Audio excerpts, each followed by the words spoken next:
নমস্কার। আজকের গুরুত্বপূর্ণ শিক্ষা বিষয়ক আপডেটটি বিশেষ করে মাধ্যমিক পরীক্ষার্থী এবং অভিভাবকদের জন্য। পশ্চিমবঙ্গ মধ্যশিক্ষা পর্ষদ 19 আগস্ট 2026-এর একটি গুরুত্বপূর্ণ নির্দেশে শিক্ষার্থীর নাম, পিতার নাম এবং জন্ম তারিখ সংশোধনের ক্ষেত্রে নতুন কিছু নিয়ম জানিয়েছে। এবার থেকে এই ধরনের সংশোধনের আবেদন গ্রহণের আগে নির্দিষ্ট কিছু নথি জমা দেওয়া বাধ্যতামূলক করা হয়েছে। এবার আমরা জেনে নেব সেগুলো কি কি।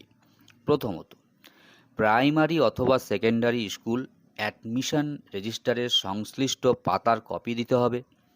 সেটি হেড অফ ইনস্টিটিউশন দ্বারা অ্যাটেস্টেড এবং সংশ্লিষ্ট ডিআই বা এডিআই অফ স্কুলের কাউন্টার সাইন করা থাকতে হবে। দ্বিতীয়ত, দিতে হবে বার্থ রেজিস্ট্রেশন সার্টিফিকেট বা বিআরসি এর কপি। এই বার্থ সার্টিফিকেট সংশ্লিষ্ট কর্তৃপক্ষের কাছে যাচাই ও অথেন্টিকেশনের জন্য পাঠানো হবে। এছাড়াও বাংলার শিক্ষা পোর্টাল থেকে প্রাইমারি স্কুল ট্রান্সফার সার্টিফিকেটের কপিও জমা দিতে হবে।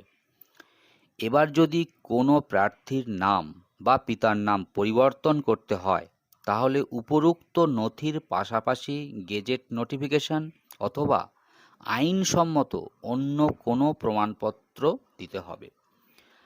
আর একটি গুরুত্বপূর্ণ বিষয়, মাধ্যমিক পরীক্ষা 2027 থেকে নতুন রেজিস্ট্রেশনের ক্ষেত্রেও admission register, birth registration certificate এবং বাংলার শিক্ষা পোর্টালের প্রাইমারি ট্রান্সফার সার্টিফিকেট বাধ্যতামূলক করা হয়েছে।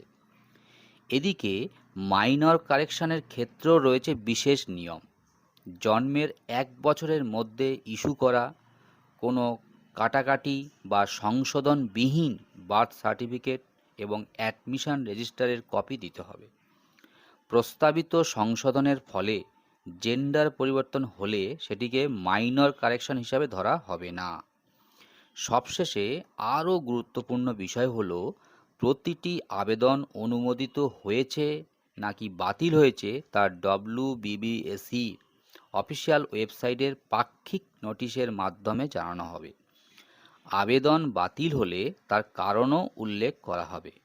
অর্থাৎ এখন থেকে শিক্ষার্থীর নাম, পিতার নাম বা জন্ম তারিখ সংশোধনের ক্ষেত্রে নথিপত্রের সঠিকতা ও যাচাইয়ের ওপর আরও বেশি গুরুত্ব দেওয়া হচ্ছে।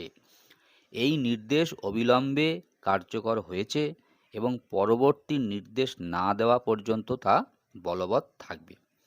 ভিডিওটি গুরুত্বপূর্ণ মনে হলে অবশ্যই শেয়ার করুন, যাতে প্রয়োজনীয় প্রার্থীরা বিষয়টি জানতে পারেন। ভালো থাকবেন, সুস্থ থাকবেন। ধন্যবাদ।